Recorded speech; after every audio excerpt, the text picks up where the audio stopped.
రెండేళ్ల ఎన్డీఏ కూటమి ప్రభుత్వ పాలనలో నెల్లూరు జిల్లా ఆత్మకూరును అభివృద్ధి సంక్షేమంలో అగ్రస్థానంలో నిలిపామని రాష్ట్ర దేవాదాయ శాఖ మంత్రి ఆనం రామనారాయణ రెడ్డి స్పష్టం చేశారు.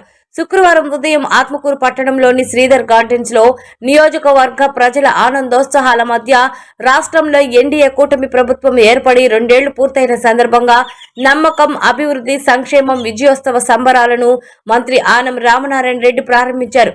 ప్రభుత్వ 2 ఏళ్ల పాలనలో సాధించిన అభివృద్ధి సంక్షేమ ఫలితాలను మంత్రి ప్రజలకు వివరించారు. సోమశిల రిజర్వాయర్, సంగం బ్యారేజీ, ఏఎస్ఆర్ హైలెవెల్ కెనాల్ కాలువ, కనిగిరి రిజర్వాయర్ వంటి కీలక ప్రాజెక్టుల పనులు వేగంగా కొనసాగుతున్నాయని తెలిపారు.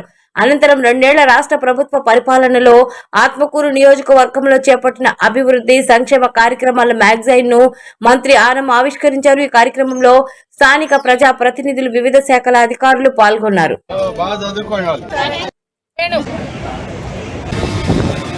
మేము బట్టలు నొక్కడానికే డబ్బు లేకపోతే మాకన్నా ఎక్కువ చేసి వీళ్ళెప్పుడు ఇవ్వాలా డబ్బు అని చెప్పి మమ్మల్ని అవహేళన చేశారు ఎన్నికల్లో. కానీ ప్రజలు వాళ్ళ మాటలు నమ్మలా. మమ్మల్ని నమ్మి తెలుగుదేశం పార్టీని, కూటమి నాయకత్వాన్ని బలపరిచారు. మమ్మల్ని అందరినీ శాసనసభ్యులు చేశారు. ఈరోజు రాష్ట్ర పరిపాలనలో భాగస్వామ్యం చేశారు.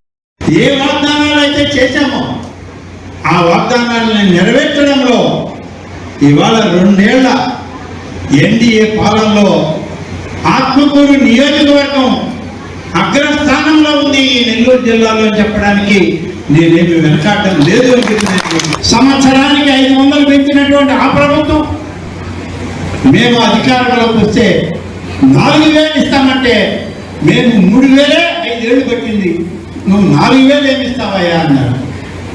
మేము మాట్లాడి చెప్పాము. అధికారంలోకి వచ్చిన తర్వాత ముందు 2 నెలలకి ముందు వాళ్ళు పెన్షన్లు ఇవ్వడం మానేస్తే వాళ్ళు ఇవ్వాల్సిన డబ్బు కూడా కలిపి మేము మాట వాగ్దానం చెప్పిన రోజు లెక్కేసి ఆ 2 నెలలది మేము అధికారంలోకి వచ్చిన తొలి మాసంకి కలిపి ఎన్టీఆర్ భరోసా పెన్షన్